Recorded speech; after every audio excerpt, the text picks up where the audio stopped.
స్నేహమా సమరమా ఏదో ఒకటి తేల్చుకోండి. హిందువులపై దాడులు, భారత వ్యతిరేకతతో రెచ్చిపోతున్న యూనస్ సర్కార్కు జైశంకర్ ఇచ్చిన లాస్ట్ ఆప్షన్ ఇదే. ప్రతిదానికి భారతే కారణమని ఆరోపించటం మానేసి ఏదో ఒకటి తేల్చమని అడిగారు. ఇదే సమయంలో ఢాకాలో అరాచకాలకు సంబంధించి న్యూఢిల్లీలో జరిగిన ఎగ్జిబిషన్లో ఇండియన్ జేమ్స్ బాండ్ ఎంట్రీ ఇచ్చారు. బంగ్లాదేశ్లో హిందువులపై జరిగిన దారుణాలను ఫోటోల ద్వారా చూసి ఆ చర్చలో పాల్గొన్నారు. ఈ ఇద్దరు టాప్ లీడర్లు యాక్షన్లోకి దిగటంతో బంగ్లాదేశ్ కుట్రలకు ఎండ్ కార్డ్ పడబోతోంది అన్న చర్చ నడుస్తోంది.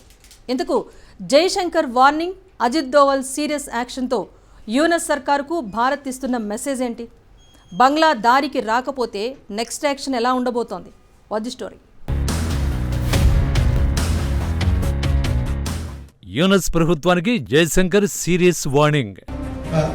You can't on the one hand say, oh, I would now like to have good relations with you, but I get up every morning and blame you for everything which goes wrong. So I think it's also a decision that they have to make about what kind of relationship they want. Dhaka హింసపై యాక్షన్లోకి Indian James bond.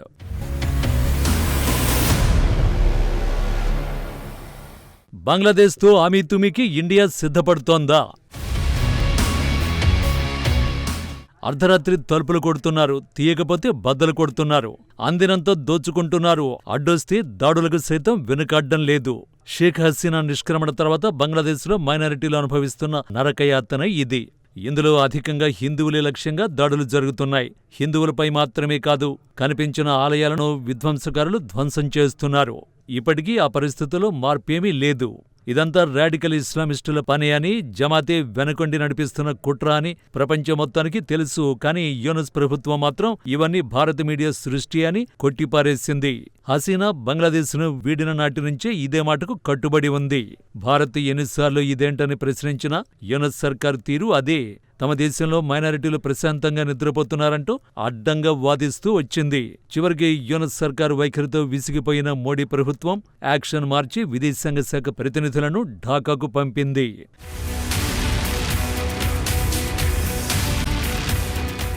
2024 November 9న భారత విదేశాంగ కార్యదర్శి విక్రమ్ మిస్రీని మోడీ సర్కార్ రంగంలోకి దించింది.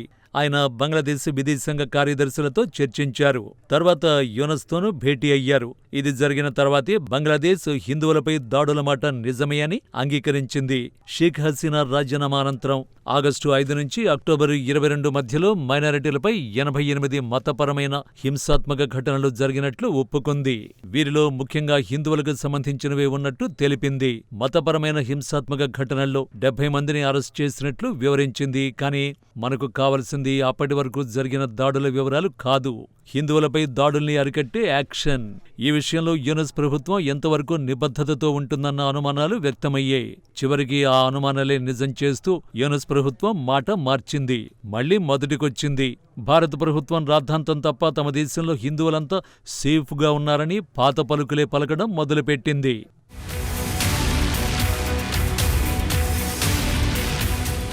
ఫిబ్రవరి 13న ఐక్యరాజ్యసమితి ఓ నివేదిక బయటపెట్టింది.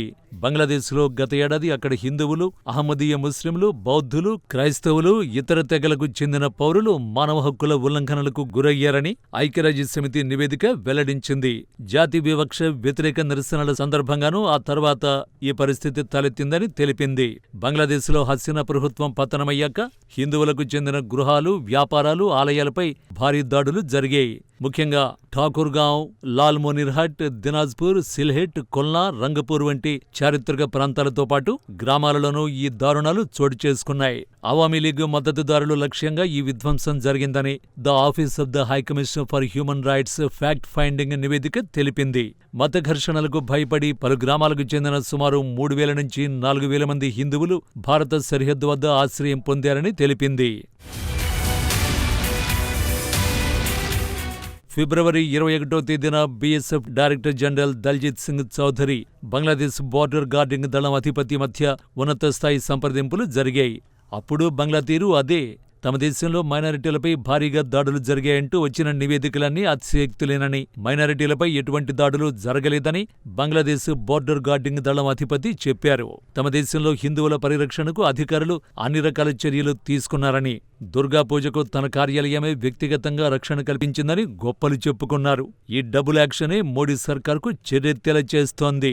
అందుకే బంగ్లా పాలకులతో ఏదో ఒకటి తేల్చుకోవాలని భారత్ డిసైడ్ అయింది. ఇది Jaishankar clear cut comment. If they stand up and, blame India for everything, and some of the things, if you look at the reports, are absolutely ridiculous. You can't, on the one hand, say, oh, I would now like to have good relations with you, but I get up every morning and blame you for everything which goes wrong. So I think it's also a decision that they have to make about what kind of relationship they want. We have sent a very clear signal saying, look, okay, you're a neighbor. We would like things to calm down. We would like the trade, the contacts, and other things. But we would obviously not like to see messaging and signaling which is continuously hostile in a way to India. 1971 నుంచి బంగ్లాదేశ్తో మంచి సంబంధాలు ఉన్నాయి. ఇటీవల అక్కడి మధ్యంతర ప్రభుత్వ నాయకులు ప్రతిదానికి భారత్ను నిందిస్తున్నారు. అవి చూస్తే చాలా హాస్యాస్పదంగా ఉంటున్నాయి. 2 ప్రధాన కారణాలతో ఈ ద్వైపాక్షిక సంబంధాల్లో సమస్యలు తలెత్తాయి. అందులో మొదటిది మైనారిటీలపై మతపరమైన దాడులు. దీనిపై ఆ దేశ నాయకులతో అనేకసార్లు చర్చలు జరిపాం. కాగా రెండోది ఆ దేశంలో నెలకొన్న రాజకీయ పరిస్థితులు. దీనికి మీరు ఏకీభవించొచ్చు, కాకపోవచ్చు. మేం బంగ్లాదేశ్తో మంచి సంబంధాలు కోరుకుంటున్నాం. వారు ఢిల్లీతో ఎలాంటి సంబంధాలు కావాలనుకుంటున్నారో వారే నిర్ణయించుకోవాలి అని కుండ బద్దలు కొట్టేశారు. ఒక రకంగా బంగ్లాదేశ్ పాలకులకు భారత్ ఇచ్చిన చివరి ఆప్షన్గా దీనిని అనుకోవచ్చు. జైశంకర్ మాత్రమే కాదు, భారత జాతీయ భద్రతా సలహాదారు Indian James Bond Ajit Doval కూడా సీన్లోకి దిగారు.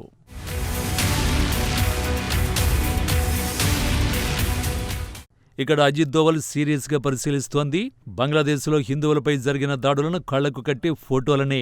దేశ రాజధాని ఢిల్లీలో బంగ్లాదేశ్లో మైనారిటీలపై ఎన్నటికీ అంతంలేని హింస అనే పేరుతో వివేకానంద ఇంటర్నేషనల్ ఫౌండేషన్ ఓ ఎగ్జిబిషన్ ని ఏర్పాటు చేసింది. ఈ ఎగ్జిబిషన్ లో బంగ్లాదేశ్లో మైనారిటీలు ఎదుర్కొంటున్న దైహిక వివక్ష, హింసను హైలైట్ చేశారు. దీనికి భారత జాతీయ భద్రతా సలహాదారు అజిత్ దోవల్ హాజరు కావడంతో దేశం అటెన్షన్ మొత్తం కార్యక్రమంపై పడింది. ఎగ్జిబిషన్ తర్వాత కీలక చర్చ నిర్వహించారు. ఈ చర్చలో అజిత్ దోవల్తో పాటు దౌత్యవేత్తలు, జర్నలిస్టులు పాల్గొన్నారు. బంగ్లాదేశ్లో తలెత్తుతున్న అత్యవసర మానవ హక్కుల సంక్షోభంపై సుదీర్ఘంగా చర్చించారు. భారత విషయంలో బంగ్లాదేశ్ ఏదో ఒకటి తేల్చుకోవాలని జైశంకర్ వ్యాఖ్యానించిన కొద్ది గంటల్లోనే అజిత్ దోవల్ సీన్లోకి రావడం చర్చనీయాంశంగా మారింది.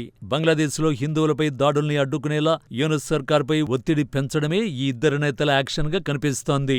ఇప్పటికీ బంగ్లాలో మార్పు రాకపోతే జైశంకర్, దోవల్ మార్కు వ్యూహాలు తెరపైకి తెస్తారు అనడంలో ఎలాంటి అతిశయోక్తి లేదు.